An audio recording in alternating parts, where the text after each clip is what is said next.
You're listening to the Women Talking About Learning podcast. My name is Andrew Jacobs. Welcome.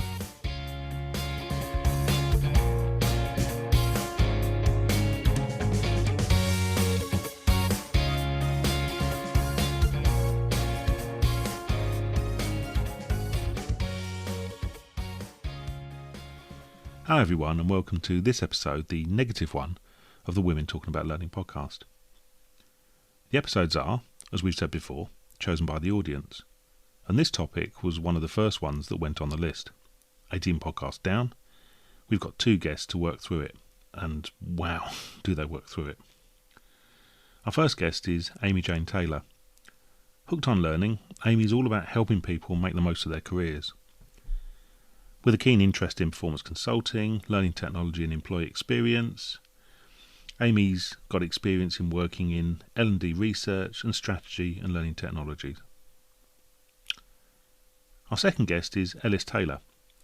Ellis is a consultant learning technologist and co-founder of P Consultancy, along with her trusty rescue dog Ernie and her partner Matt. Ellis has been helping businesses in the e-learning sector for the last 4 years, working with both private sector, education, and a focus on staff training and upskilling. After the last week that we've had in the UK, this is a great listen. This is Women Talking About Learning. This is Amy and Ellis talking about negativity.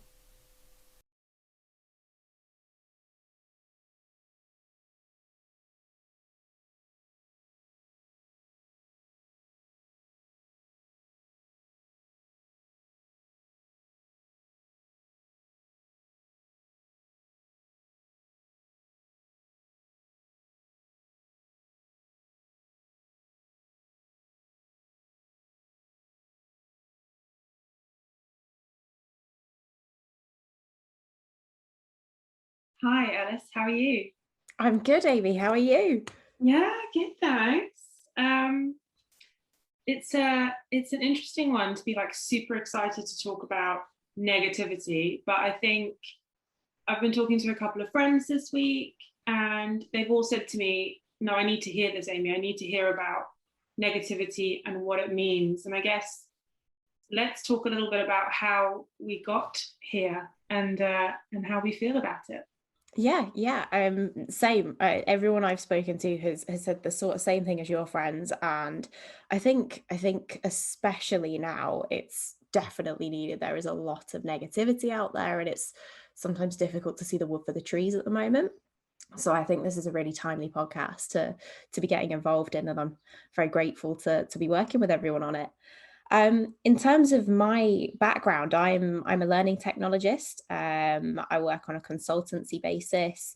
I started in this field about 4 or 5 years ago. And it kind of ties into some of the other podcasts that you've done. But the reason that this seemed very interesting to me is to do with the fact that, I think being a woman in this sort of sector, it's very easy to fall foul of sort of confidence issues, get stuck in those negative mindsets. I don't think that I'm a negative person per se, but I think that I can be very critical of myself. So again, trying to have a conversation with other people and see how they might overcome that sort of negativity in the workplace, negativity in themselves, and hopefully, pick up some coping skills or strategies along the way was what really enticed me about it. How about you? How have you got here? Yeah, what you just said about the confidence as a woman thing just absolutely pinged me, because I guess my history in the learning space is that I started as a primary school teacher.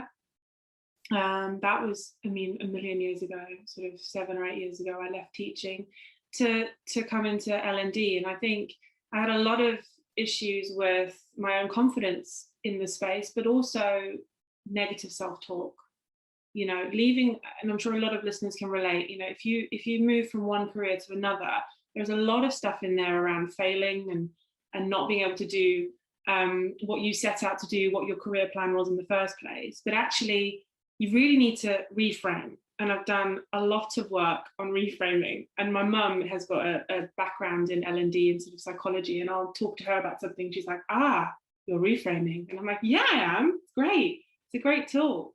But the thing that really kicked this off for me was I read an article in HBR, Harvard Business Review, recently, and it talked about the concept of emotional contagion. And I was like, whoa, you've named it.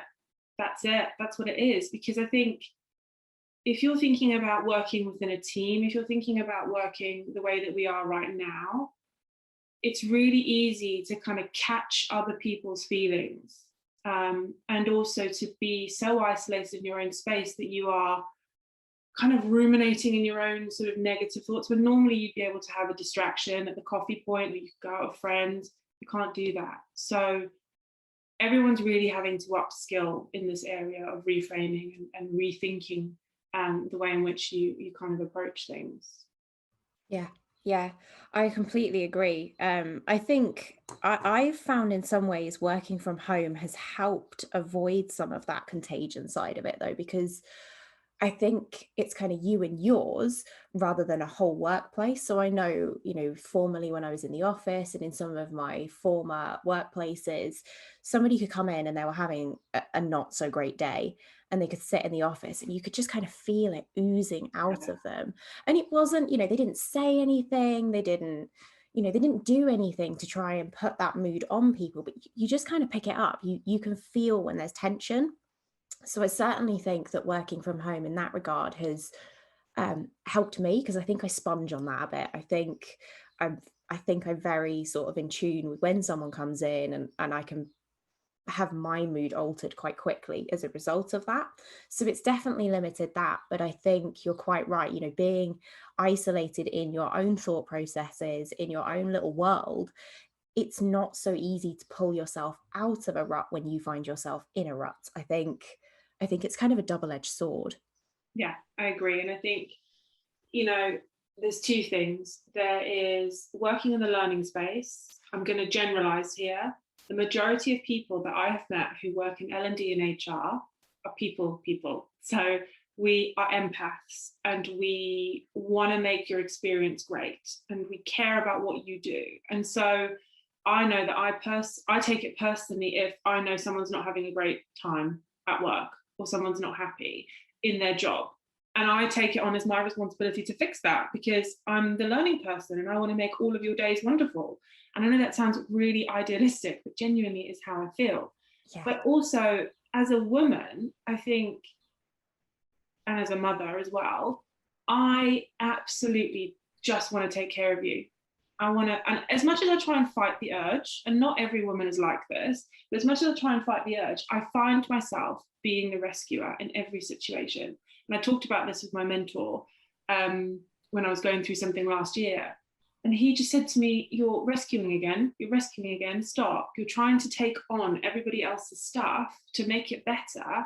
And what happens is you just fold in all those emotions into your emotions. And actually, you weren't in a really terrible place in the first place. But now you got everyone's problems. It's all on your plate, and you're trying to solve the whole world's sort of fires, and you can't do that. Mm-hmm. Yeah, it's you're quite right. It is definitely an empath role, and I think I completely agree as well. I'm a people pleaser. I want people to be having the best time that they can have. I want people to, feel good about themselves. I want people to feel that they are achieving. I want them to feel positive. And I think you're quite right. In order to fulfill that in others, you have to take something away from you. You have to take that negativity. And it might only be a little pinch here and a little pinch there, but it all adds up to you and manifests into something quite a lot larger. So I think that's a really key point to kind of explore. And I'm sure, we work in similar spaces. I come across quite a lot of change aversion in my role. I have worked with a couple of different sectors. So I work with education at the moment, but I have worked with financial services beforehand, and trying to, again, kind of a generalization, but trying to crack through to a group of people who are not necessarily comfortable or competent in their digital skills, and say, right, that CPD that you need to be doing to remain compliant has to be done online now. Not only are you dealing with the change the change aversion, but you are also then dealing with all of the stress of that. You know, when you can't do something yourself, your cortisol goes through the roof. Oh, yeah. It's all, oh my God, what am I going to do? How do I do this? And it's not just the negativity in the moment, but it's the overall like sort of ambience from it. Yeah. And that stress that you can pick up along the way. And yeah, like you say, you pick little bits of it and suddenly you kind of step back and you're going, actually, my God, no wonder I don't feel so great. Yeah, completely, definitely. Yeah, and I think, you know, when I was talking to my girlfriends this week about this, we talked about, you know, what is negativity? Like, how do you define it? Because you can say stuff like, oh, you're being such a neggy Nancy or whatever, and, you know, you name it in different ways. But what does it actually mean? And I know that there has been countless bits of research around negativity. And I know your background educationally, you've done a bit of psychology stuff as well. So I'm really keen to get your perspective on it. But it's kind of defined as like anger, fear, despair, frustration, disappointment, guilt, shame. Like anyone listening has felt these things. Yeah. And it's been researched through in, you know, for years and years. But one thing I found was really interesting is that there was someone called Paul Ekman, and he defined 6 emotions in the 1970s, I think it was. And of those 6 basic emotions, there was happiness, sadness, disgust, fear, surprise, and anger. And 4 of those, sadness, disgust, fear, and anger, 4 of those 6 fall into the negative space. So it's really interesting to see how just of those basic human emotions, 4 of them can be categorized as a negative emotion. And it just really brings home how easy it is. It doesn't matter if you say that you're the most positive person in the world, how easy it is for you to fall into one of those categories at any given time of day. And then especially with isolation, especially being at home, being away from people, how you can just snowball and get more and more and more of those. And it can just build into something that is just a little bit too big to deal with. And I really like, as you were saying then a second ago, you know, how do you categorize it? I think lots of people have tried. I think it's really important to remember, though, that negativity is such a raw and personal experience. It's, you know, we can all experience sadness, we can all experience anger and lots of different emotions, but I think what you feel in the moment when you are in a more negative space is exceptionally raw.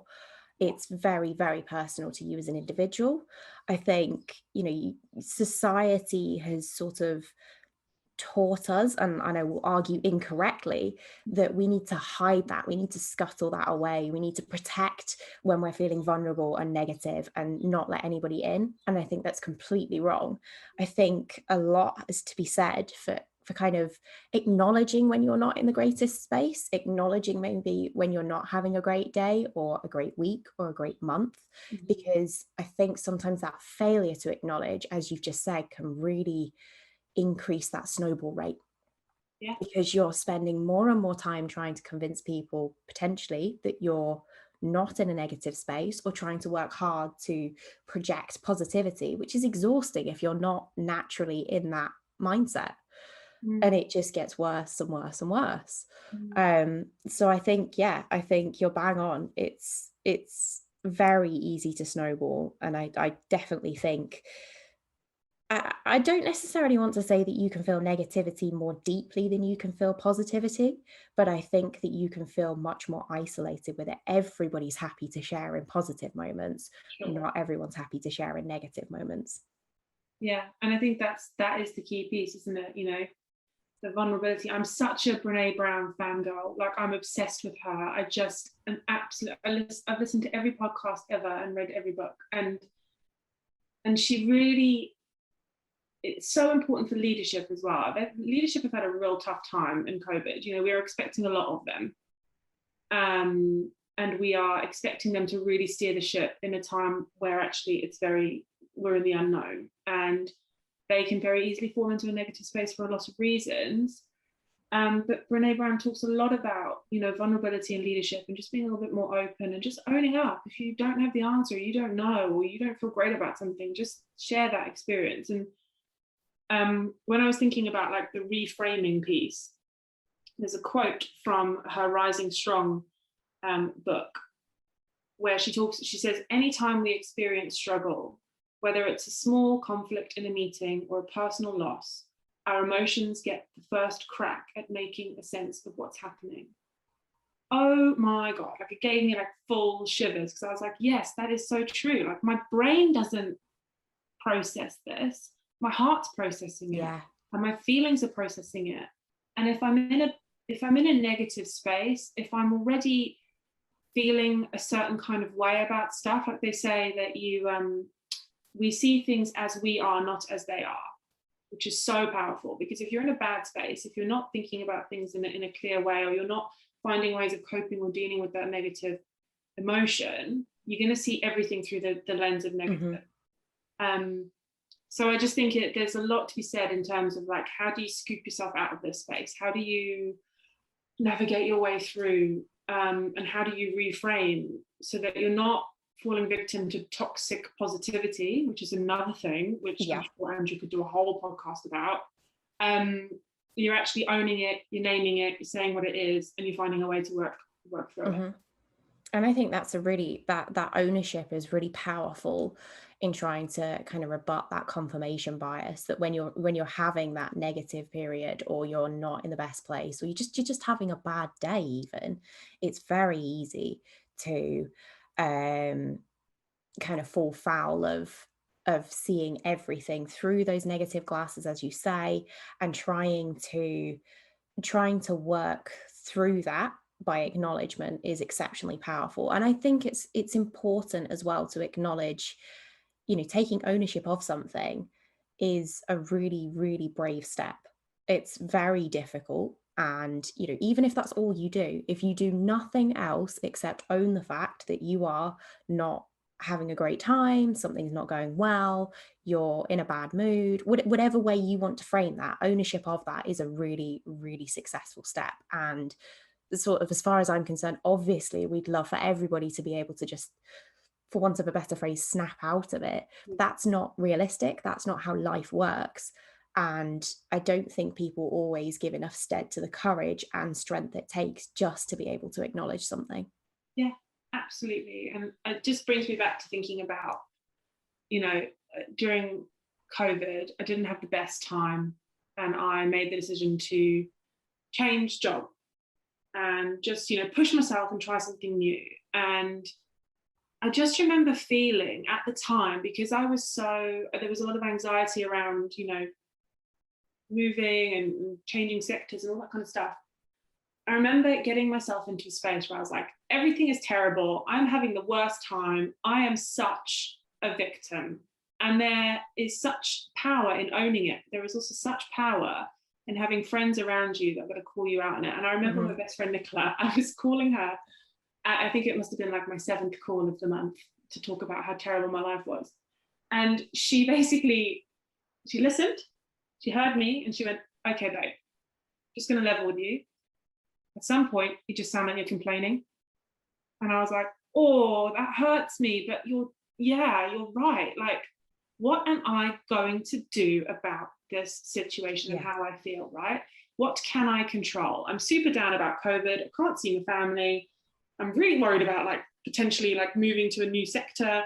It's all too overwhelming. But I'm not a victim here. Like, I've got power here, and my power is owning how I feel, and my power is finding the way through and the coping strategies to kind of deal with it. Yeah. And that for me like was such a powerful thing. And now I still have it. Like, if I get myself into a bit of a negative cycle, I'm like, Nicola's in my ear going, are you just complaining, or what are we going to do about it?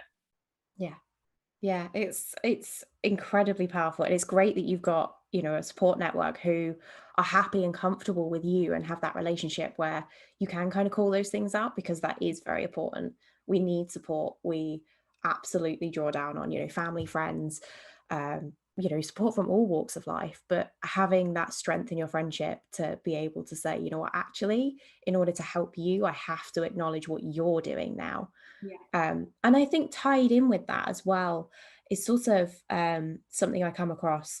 I actually run as a pastime, and it's come from there more so, but I use it in my personal life and my working life just the same. But everybody always gets very hung up on like, oh my gosh, this person can run so fast and I can't run that fast. And how am I ever going to get that fast? And very frequently you'll have somebody come along and go, you know what? No, you're not comparing yourself to that person. You're comparing yourself to you. Go Yeah. out and achieve what you can achieve because you aren't living their life. Be it better or worse, you have your own experiences, you're on your own path. Compare yourself to you. And I think that's really important to remember when considering our mindsets and our positivity or negativity outlooks, because it's very easy to look at other people and think the grass is greener on the other side, rather than kind of, again, back with that ownership, looking inward. I think it's really important to kind of put it back to basics and go, okay, well, this person might be doing this or this person might have this, but what am I doing and what do I have and what can I control? I love that. That's so powerful. The best person to be in competition with is yourself, right? Yeah. That's it. I love that. Okay, so I guess what are our strategies? Like, how do we deal with this negative space, or how do we find our way through? And also, how do we help other people who are feeling this way too? Yeah, so I think we've kind of touched on it in that last point that you made. Having a support network is vitally essential, and I know not everybody can draw down on that, for circumstances beyond their control. But very often, workplaces have some sort of scheme where you can speak to a counselor, or sort of. Um, just find somebody who you think you can have a chat with, and it doesn't have to be a heart-wrenching pour your soul out. It could just literally be, you know what, I'm struggling with this, or actually something you said or something someone said made me feel not so great. And just having a chat with someone, it doesn't need to be emotive, it doesn't need to be loaded, it just needs to be a small conversation if you're comfortable doing so. Yeah, I love that. And I'm a big fan of, and I talked about it with, when I called my friend and I was like telling her my whole life story, and she was like, okay, but what are we owning here? I'm a big fan of the holding a mirror up and a bit of a team talk. And I don't think enough of us do this. So I always say, if there's somebody in like my friendship group or at work, and there's a lot of drama around this person, what part is this person having to play in that situation, right? So with me, if everything's bad and I'm not doing anything right because everything's coming back terribly and nobody likes me, what am I doing to elicit these emotions and feelings? And have I got any part to play in a situation that I need to own, have a team talk with myself and pull myself out of it? Is it really as bad as I'm telling myself it is? What is this narrative I'm creating around the situation? Because I can spin a story, Ellis. I can tell you the whole world is against me over one tiny email. We all do it. And it's even worse in COVID when we're at home and we're isolated and whatever. But what is the narrative you're spinning yourself? Check it with a friend. Like, just call them and say, look, this has happened. Am I overreacting? Is this a real thing? Do I need some kind of perspective check on the situation? Because that can nip it in the bud from the offset. Yeah. And I think it's a bit, I don't know, maybe it's a little bit basic, but sort of almost creating a pros and cons list. A situation is causing you some stress, is causing you some anxiety. We have all been there. I think that's also really important to remember. You are never alone in feeling those emotions. People have always felt them as well. But yeah, a rudimentary pros and cons list, I think it forces you into using logic, engaging with it in a mental manner rather than an emotional manner. And as you said before, we engage with things by gut first or by feeling first, and that's not necessarily the best way to approach things. I worked with a lady a few years ago who gave me some brilliant advice, and she said, just generally for sort of dealing with people and conflict and whatnot, it's really important to take on board where other people are in their moment. And sometimes you try and talk to somebody about something and you feel you're not getting the right response from them. And it's just that they're not in the right mindset. You need to walk away and come back to it.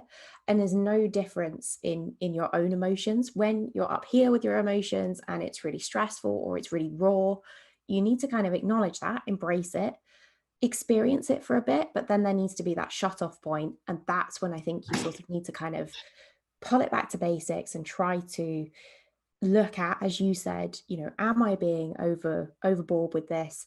Is this really how it is? And create yourself that pros and cons, or positive, negatives, whichever way you want to frame it.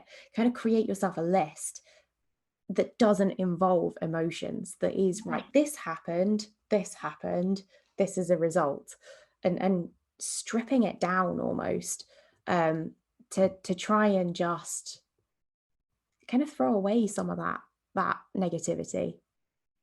I really love that, actually. And it makes me think of a conversation I had with a friend this week where we were talking about the fact that she's the only female in the BD team, and her two managers are two men. And I'm not starting a gender war, everybody, before you freak out. But she was given some feedback a while ago, and this is when we were back in the office. She was given some feedback a while ago that when she comes into the office, 3 times out of the month, she'd been grumpy and snappy. And she was like, I don't know how to deal with this feedback. I don't know how to talk to these people about their perception of what's going on with me. And we kind of came to the conclusion that actually some people might not deserve to know your circumstance. My hero Brene talks about this a lot as well. You don't have to share everything, all of your emotions with somebody if they don't deserve it. You can strip the emotion out of that, and you can literally just say, these are the things that are working or not working right now, and this is what I think we should do about it, without giving people the opportunity, especially as a female, without giving people the opportunity to say things like, you're emotional, you're sensitive, you're this, you're that. And that's just made me think about the fact that we gave her that advice and just said, why don't you try dealing with things in that way? So that's really interesting. That's really important as well. I think it's something that we experience as children when we sort of have a bad day in the playground, or we've fallen out with a friend, and then we run over to our other friends and tell them all about it, and it kind of creates that rivalry. And that's no different in the workplace. It's perhaps oversimplifying it a little bit, but I think a lot has to be said for, right, I'm in a bad mood, or someone said something that has upset me. The wrong thing to do is to go and speak to someone about that who works in the same team in a non-professional manner, shall we say. Going for a cup of tea and having a small vent can cause more help than good, more bad than good. I think, because then that becomes sort of such and such has said this, such and such has said that. I think whilst it is difficult when you're feeling emotional and you're feeling upset by something, trying to keep your head about you and ensure that you're talking to the right people in the right way about something, and as you say, not necessarily sharing all of that emotion, is really important for trying to work your way through it. Yeah. And it goes back to the beginning of the conversation when we talked about this emotional contagion, right? And you're catching feelings. You just have to be really wary that you're not bringing people down with you. And especially now that we're isolated, we've got a pack of people around us, probably our trusted people that we make connections with and that we call and we have an event to, or we have a rant to about work. How much of that conversation is productive for you and your well-being and your frame of mind?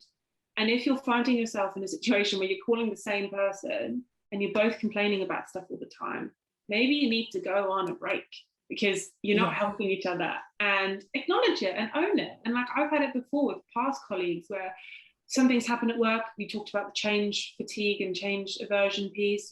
It's a natural thing for people to be like, whoa, wait a minute, we need to talk about all the reasons why this won't work. And actually, can you maybe challenge yourself to think about the reasons why it will work? And can you challenge yourself to think about 3 good things about something? They talk a lot about gratitude in terms of managing negativity, and your 3 good things journal, and your 3 good things, list that you make every day. Apply that to work, apply that to a project that you're struggling with. What is the good thing about this? It's not all doom and gloom. It can't possibly be all doom and gloom, because honestly, Alice, we would have all given up by now. Like Exactly. Yes. 100%.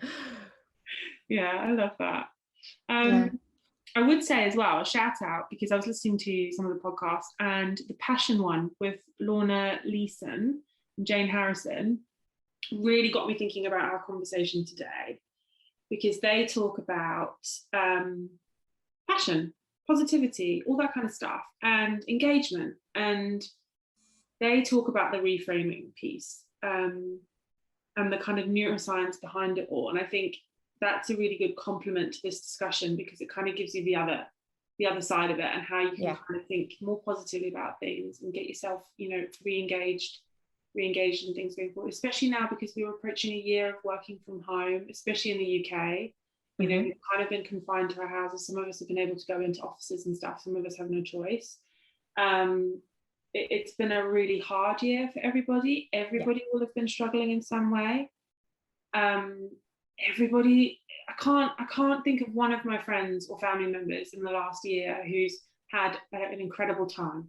Like, they're living their best lives right now. We've all had a time when it's been really hard. So it's checking in with each other, it's reframing, it's thinking, differently about stuff. It's plugging in a podcast on a walk, getting some exercise, get out of the house. That's so important. Don't drink so much wine, or eat too much chocolate. Yeah, no, you're 100% right. I think that's actually something we haven't touched on, but trying to shake up your routine can really help when you're stuck in one of those negative ruts. Getting yourself out for a bit of fresh air. It sounds so cliched, but it works. It works. Fresh air and sunshine. I mean, I live in Manchester. It's basically always grey. And the past couple of days, there have been some really, really exciting patches of blue sky. And my mood's been through the roof. It's been great.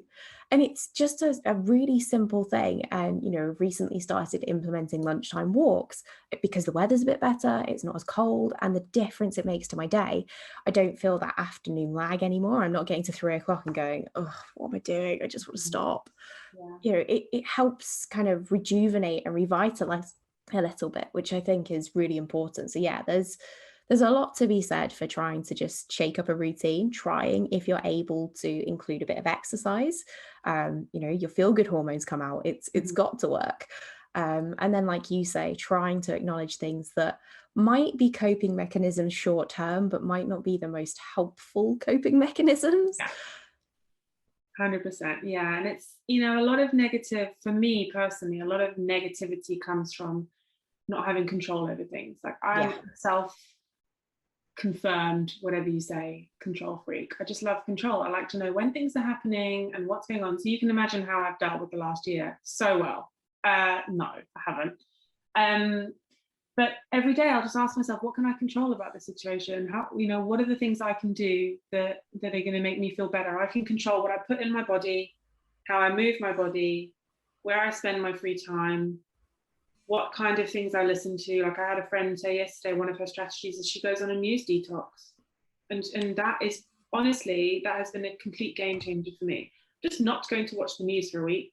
And I'm going to just be really careful about what I engage with on social media, because I need to really control that space around me and kind of protect my energy. And that's it. You've got to kind of protect your energy, and kind of also with work and your personal life and stuff, go where the energy is. If you feel like you're in a situation where you're butting heads against a wall, go where there is energy, because there will be energy everywhere, even small pockets that you can just focus on, and they're gonna get you through and help you feel better about a situation, for sure.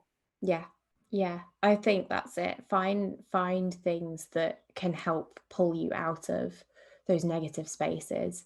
And I think as well, try not to be overly critical. It's hard. It's really hard at the moment, because, like you say, there's bad news in the news, there's bad news wherever you turn, it feels. But I think trying to take back those tiny bits of ownership in limiting your exposure to that is really powerful. I also think, I know a lot of people are trying to juggle a full-time job and homeschooling, and absolute kudos to anyone. I don't have any children. I think you're all heroes. But kind of embracing that. I'm sure in the moment when your kids are screaming and your boss is asking you for that report that he needed yesterday, that you're up here and your head feels like it's about to explode. But I think just reminding yourself to take a step back and go, you know what? I am actually raising a tiny human being and managing a household and doing my job. That's pretty badass. Yeah, Like, I'm a hero. There's no other way to say it. Clap me, celebrate me. I'm going to celebrate myself. Exactly. Yeah. Like, kind of look for the small wins, as it were. I think we're so keen to kind of look at the negative side of things because that's just society at large. Good news is great and we all love good news, but bad news sells stories. Bad news makes money. And I think just bringing it back, and that there is no shame. It's not arrogant. It's not egotistical. You absolutely own those achievements. And if that achievement is today I got up and I got changed out of my pajamas, great, you're winning. Yeah. Love that. It's just, I think sometimes that simplicity. I also think as well, trying not to restrain yourself too much with time. Yeah. Especially when we're all stuck at home.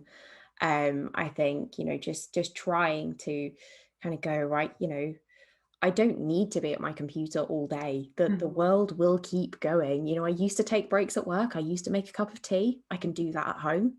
Yeah. Just kind of don't be a slave to time in that regard. Oh, do you know what? That just makes me think of my friend Jane Daly always says to me, it's L&D, not A&E. And that's like such a mantra because I say it all the time, like it's L&D, not A&E. And I said it to my friend who's in BD, who I talked about, it's BD, not A&E. Like apply it to everything, like really, Yes. really. Because if you don't send that email, the world technically won't implode, like just reframe, just think about it in a different way and protect your space, protect your emotions, just protect yourself, because actually you're all you've got. And and there's one of you. There's only one of you, and no job, no relationship, there is nothing that is worth you feeling negative all the time. There is just nothing. I absolutely refuse to believe that there is anything that is worth that.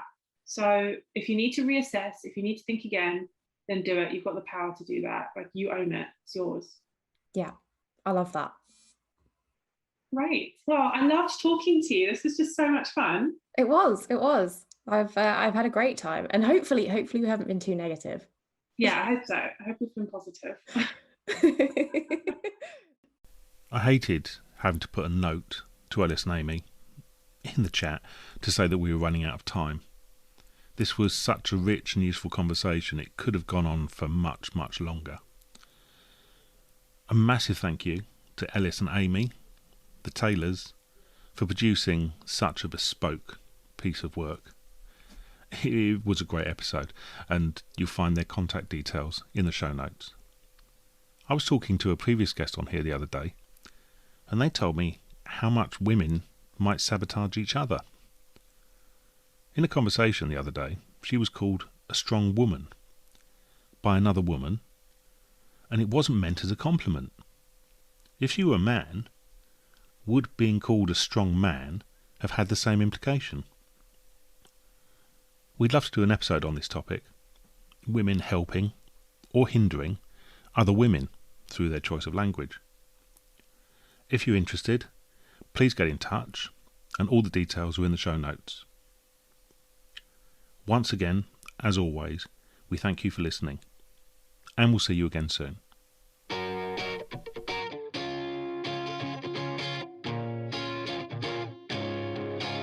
You have been listening to the Women Talking About Learning podcast.